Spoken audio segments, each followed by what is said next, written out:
C'est une préoccupation mondiale, l'insécurité grandissante dans le monde avec son lot de conséquences. Aucun pays n'est épargné à l'origine de ces actes terroristes, la radicalisation et l'extrémisme violent. Alors que le fléau semble gagner du terrain, beaucoup s'interrogent comment couper le mal à sa racine. La question nous préoccupe dans ce numéro de votre émission Focus et nous l'abordons avec Loukman Mijiawa. Vous êtes président de l'Union islamique mondiale pour la paix et le développement. Merci d'avoir répondu à notre invitation. C'est moi qui vous remercie, Monsieur Gaëtan. Bonjour. Monsieur Mijiawa, comment expliquez-vous le fléau de la radicalisation qui gagne du terrain au sein de la jeunesse notamment? D'abord, Monsieur Gaëtan, il faudrait qu'on comprenne que la radicalisation, certes, c'est un phénomène mondial, mais la radicalisation tire plutôt sa source. Du côté beaucoup plus, je veux parler beaucoup plus social. Je veux parler de la pauvreté qui gangrène le monde. Je veux parler de la corruption, l'inégalité économique, etc. D'aucuns penseraient que la radicalisation tirerait sa source de l'islam, mais à l'analyse, force est de constater que on a questionné, nous les musulmans, on a questionné les experts, on a fait des débats, on a vu que non, l'islam n'a pas un problème. Je le dis en toute fierté, non seulement parce que je suis musulman, mais également il y a des preuves, des arguments pour prouver que non, l'islam n'a pas un problème avec l'humanité. Alors nous allons le voir dans le courant de cette édition, de cette émission, j'allais dire. Loukman Mijiawa, est-ce qu'on peut comprendre ce qui pousse un jeune à se radicaliser? Vous avez expliqué les raisons sociales et les raisons liées au manque d'emploi. Est-ce que la radicalisation, c'est la solution chez les jeunes? Oui, malheureusement, je le dis en toute amertume, malheureusement oui. Chez certains jeunes, bien sûr. Parce qu'ils n'ont pas reçu... d'abord, ils ne sont pas nés dans de bonnes conditions, avoir de bonnes éducations, avoir un soutien moral, financier pour leur permettre de jouir de leur jeunesse. Ils sont laissés à eux-mêmes. Et j'aimerais toucher un point particulier qui pourrait amener à la radicalisation. D'aucuns pensent que, et certes c'est une vérité, pensent que c'est la mauvaise compréhension de la religion qui pourrait pousser à la radicalisation. Mais au fait, quand on regarde par exemple Daesh, les jeunes qui sont recrutés dans Daesh, dans Boko Haram, etc., ils défendent une idéologie, qui n'est pas religieuse. C'est-à-dire, certes, le phénomène religieux est brandi, mais au fond, ou bien en amont, c'est pour des intérêts. C'est-à-dire, quand on voit là où les terroristes stationnent, là où ils prennent, ils prennent zone, c'est dans des zones économiques très riches. Ils profitent pour puiser l'or, le diamant, le pétrole pour le vendre dans un marché noir. Donc du coup, c'est difficile si on ne trouve pas en amont une solution économique, comme le disait le président nigérien Issoufou Mahamadou lors du sommet du G5 Sahel. Donc grosso modo, quand on parle de radicalisation, on parle de drogue.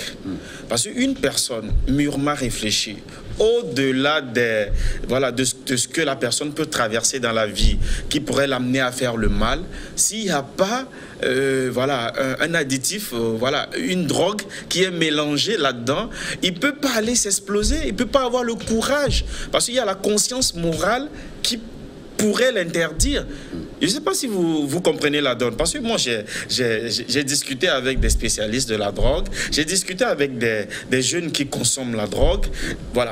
Vous imaginez, il y a une dame, convertie, c'est-à-dire pas en islam, c'est-à-dire une dame qui consommait la drogue, elle a fait l'Éthiopie, elle me disait un jour que, et quand ils étaient en Éthiopie, il s'est fait que, ils ont commencé à prendre la drogue, et le jour-là, elle s'est levée, elle a commencé à faire le tour d'Addis Abeba, elle courait seulement. C'est-à-dire, juste pour vous dire qu'une personne normale ne peut pas, par la force des choses, aller s'exploser et gâcher sa vie. Alors, on pointe souvent du doigt certains courants islamistes qui offrent du terreau fertile à l'extrémisme violent. Comment est-ce que la question est abordée au niveau de l'UIMPD que vous dirigez? Oui. D'abord, parlons des courants islamistes, comme vous le dites si bien. D'abord, l'islam, si l'islam est associé, il faut savoir que non, voilà, ce n'est pas... Si l'islam est associé à l'appellation, il faut savoir que la chose n'est pas belliqueuse, elle n'est pas violente. Parce que l'islam, voilà, signifie paix. Et voilà, même qu'on mette un suffixe isme, et voilà, comme on a l'habitude de le faire, djihadiste, islamiste, c'est pas un problème. Maintenant, il faut se demander, ces courants prétendument islamistes ou islamiques le font réellement pour la cause d'Allah? Certes, dire que je fais ceci, ou bien dire que je fais une chose, or qu'au fond je fais le contraire, ne signifie pas que je fais exactement la chose. C'est ça la logique. Voilà, que ce soit la logique mathématique, la logique linguistique. Quand tu dis tu fais quelque chose ou que tu es quelque chose, mais au même moment on te voit faire autre chose, il faut savoir qu'il y a un problème. Alors on voit, vous avez évoqué le cas de la secte islamiste, comme on l'appelle, Boko Haram au Nigeria, au nord-ouest du Nigeria, qui enrôle des milliers, des centaines de jeunes qui sont devenus aujourd'hui comme des munitions parce que ces jeunes sont envoyés au front pour s'exploser, pour commettre des attentats. Alors comment couper la route à ces jeunes qui se font enrôler?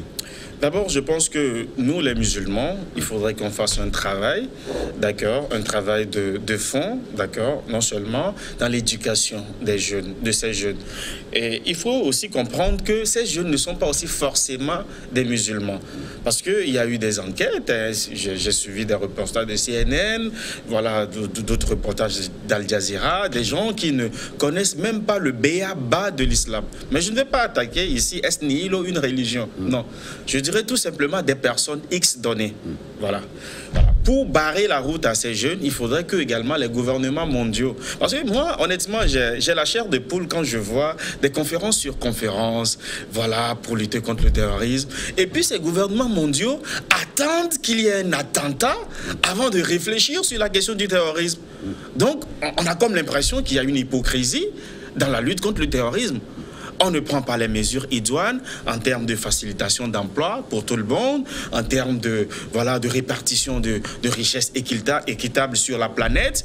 Et on attend, lorsque quelqu'un est frustré, et embobiné par une doctrine, il s'explose. Et là, maintenant, on dit, voilà, on va réfléchir, on va faire une conférence. Non, non, non, non. Le monde entier, aujourd'hui, à l'heure où nous sommes, n'a plus besoin de conférence sur conférence. On a besoin des actes. On a besoin que les gouvernements mondiaux posent des actes en ce qui concerne la mise en place d'une certaine forme d'équitabilité des richesses.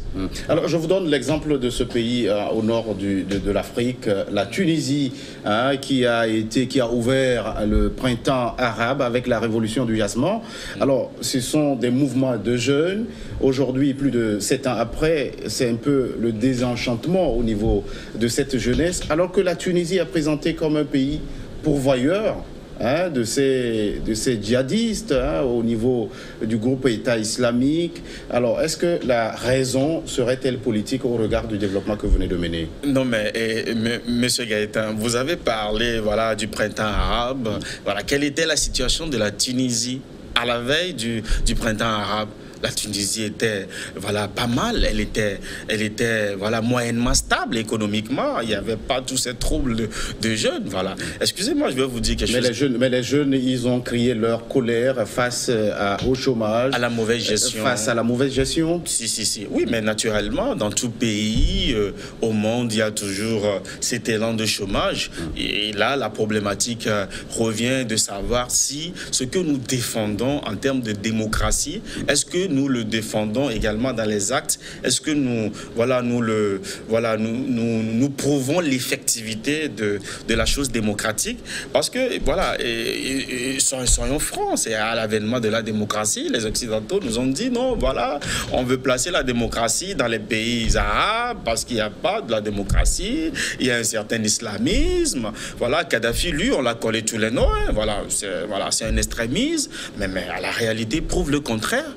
La réalité prouve le contraire, parce que la démocratie soutiendrait un autre côté, voilà, ou un autre système qu'on appelle le capitalisme, qui est un système de l'exploitation de l'homme par l'homme. Donc du coup, voilà, je ne veux pas, voilà, c'est pas un débat de Sciences Po où je vais critiquer la démocratie, même si j'ai fait des études en sciences politiques. Je vais être franc avec vous. Il faudrait que, comme je l'ai dit, au niveau politique, qu'on fasse des actes. Il faudrait qu'au niveau politique, on fasse des actes, parce qu'il ne faudrait pas laisser seulement le combat du terrorisme à nous, les musulmans, aux organisations musulmanes, à la religion musulmane, parce que ici, des fois, on vient, voilà, que ce soit sur des plateaux internationaux ou nationaux, on vient se défendre de ce que nous ne sommes pas. C'est-à-dire que quoi? Voilà, tu n'es pas quelque chose, mais tu viens te défendre que tu n'es pas. Vous voyez un peu le complexe. Alors aujourd'hui, quelle stratégie pour la gestion et la réintégration de ces jeunes qui sont un peu désorientés? D'accord. D'abord, avant de parler de stratégie, j'aimerais que les jeunes écoutent ceci. Voilà. Parce que, voilà, au-delà de tout, je suis chef d'entreprise. Les jeunes ne devraient pas justifier leur, comment dirais-je, leur déviation vis-à-vis d'un système politique ou bien d'un système économique mondialement corrompu. Dangote n'a pas attendu que son État nigérien soit stable en termes de traçabilité économique, soit stable en termes d'équitabilité des richesses avant de devenir milliardaire. Il faut oser. Il faut que les jeunes comprennent que voilà, ils ont leur destin en main. Vous savez, j'ai eu cette expérience de voir que les jeunes attendent voilà, un messie qui devrait leur sortir de leur voilà, situation. Même si vous êtes dans un état... On espère toujours en un état-providence. Non seulement on espère en un état-providence, on prie dans les mosquées, on prie dans les églises, on attend... Ben, la Chine, voilà, elle n'est pas musulmane ou chrétienne, mais attendez, regardez son niveau de développement. Il faudrait pour que les jeunes prennent de la responsabilité. Même si votre État a un problème, attendez, demandez qu'est-ce que vous pouvez faire à votre État. N'attendez pas voilà, que l'État vous fasse quelque chose. Maintenant, en termes de stratégie officielle, je pense que tout revient aux politiciens, parce que faire de la politique ne veut pas... C'est pas chose aisée, c'est aussi avoir la matière grise pour pouvoir gérer la cité. Voilà, les philosophes des Lumières ont appelé cela la gestion de la cité. La gestion de la cité n'est pas confiée à n'importe qui. Il faut des personnes capables, des ressources humaines capables. Il faudrait également, quand on veut nommer quelqu'un à un poste, que ce soit de lutte contre le terrorisme ou bien que ce soit à un poste public, il faudrait que la personne ait voilà, l'idée de l'intérêt général. Je pense que tout dépend de... Voilà, c'est l'argent, le nœud de la guerre. Voilà. Alors, les jeunes radicalisés qui commettent des actes terroristes sont pour la plupart bien connus des services de renseignement. Alors, on se demande comment est-ce qu'il faut aujourd'hui mener cette collaboration au niveau mondial, au niveau international, pour endiguer le fléau. Vous aurez remarqué que j'étais en train de sourire depuis le début de votre question, d'autant plus que voilà, et ça m'écoeure et ça me fait au même moment sourire quand j'entends les services secrets sont au courant. Et puis après, vous êtes au courant, qu'est-ce que vous avez fait? Votre devoir, c'est d'assurer la sécurité du continent ou bien du monde, mais vous le savez. Et vous faites quoi? Vous faites quoi pour endiguer? Vous laissez la personne commettre l'acte et après tout vous dites oui, on le connaît, on l'avait suivi même la veille, on savait qu'il était ici, il prenait un café. Non mais attends, la sécurité c'est pas quelque chose à blaguer avec. La sécurité c'est quelque chose de très primordial. Donc du coup je pense que voilà. Et ce qui est aussi écœurant, c'est de savoir que vous imaginez, malgré toutes les conférences, malgré tous les engagements internationaux pour lutter contre le terrorisme, il n'y a pas ce processus de mise en contact, de mise en collaboration des services secrets. On nous dit non, les services secrets français étaient au courant de l'attentat, mais ils n'ont rien dit aux services secrets belges. Les services secrets belges savaient qu'il y avait un attentat en Espagne. Ben, je donne des exemples, hein, mais ils n'ont rien dit aux services secrets. Mais on parle de l'Union européenne, on parle de l'Union africaine, on parle des États-Unis. Non, non, non, non. La sécurité humaine, la valeur humaine, la préservation de la valeur humaine n'est pas à discuter, n'est pas à négocier pour quelque intérêt que ce soit. Alors, Monsieur Lukman Mijeawa, vous l'avez dit sur ce plateau, l'islam est une religion de paix.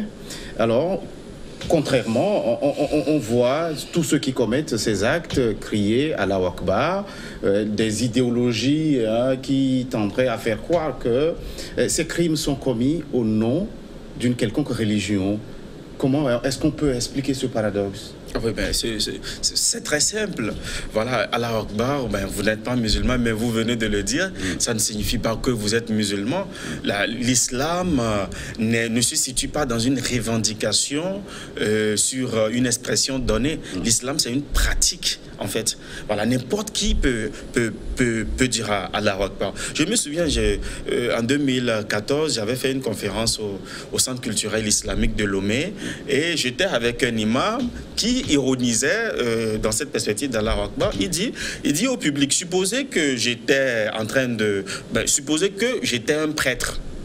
Et voilà, je rentre parmi vous ici et puis je dis Allahu Akbar, ça veut dire que je suis un musulman? Non. Bon, on voit contrairement dans certains pays, ce sont des imams eux-mêmes qui appellent dans leur prêche à des actes de violence. C'est une réalité aussi. Comme quel pays? C'est ce que les médias disent. C'est ce que les médias disent, mais ils ne nous apportent aucune preuve. Quand en France, on parle de la réforme de l'islam, mais attends, l'islam français est différent de l'islam togolais? L'islam français est différent. On a vu en Afghanistan des imams qui ont clairement appelé à la lutte lorsque les Américains ont envahi le pays, lutte contre le terrorisme. Mais vous avez si bien dit que lorsque les Américains ont envahi, lorsque les colonisateurs, comme on peut bien les appeler, ont envahi le pays, et naturellement, quand quelqu'un t'envahit, veut te causer du mal, naturellement, tu dois te défendre.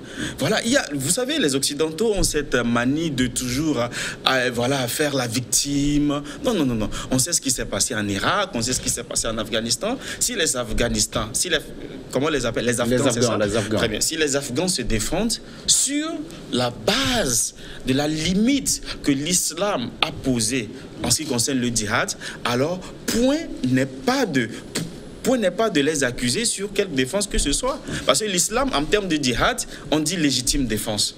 Ok, légitime défense, quelqu'un qui vient te tuer, tu te défends. Où est le problème? Mais si tu te défends en causant aussi la perte de d'autres vies humaines, alors là, tu n'es plus dans le contexte du djihad. Je ne sais pas si vous voyez. Si tu vas par exemple dans un supermarché, tu es afghan, voilà, tu vas dans un supermarché aux États-Unis et puis tu exploses le truc, voilà, tu n'as fait aucun djihad. Alors comment comprenez-vous ce qui se passe au Mali depuis des années, des rébellions à dominante Touareg qui ont semé la terreur et dans une certaine mesure au nom de l'islam? J'ai été au Mali l'année passée et j'ai vu que le Mali est un pays extraordinaire. Non seulement sur le plan humain, mais aussi sur le plan de l'environnement. J'ai remarqué que le Mali est un pays très riche. J'ai fait des études, j'ai remarqué que le Mali, comme les autres pays... Merci, nous n'allons pas pouvoir terminer. Nous sommes arrivés à la fin de cette émission. Merci d'être passé sur ce plateau, Monsieur Lukman Mijeawa. C'est moi qui vous remercie. Merci à vous qui êtes resté à notre compagnie. À très vite pour un nouveau numéro de votre émission Focus.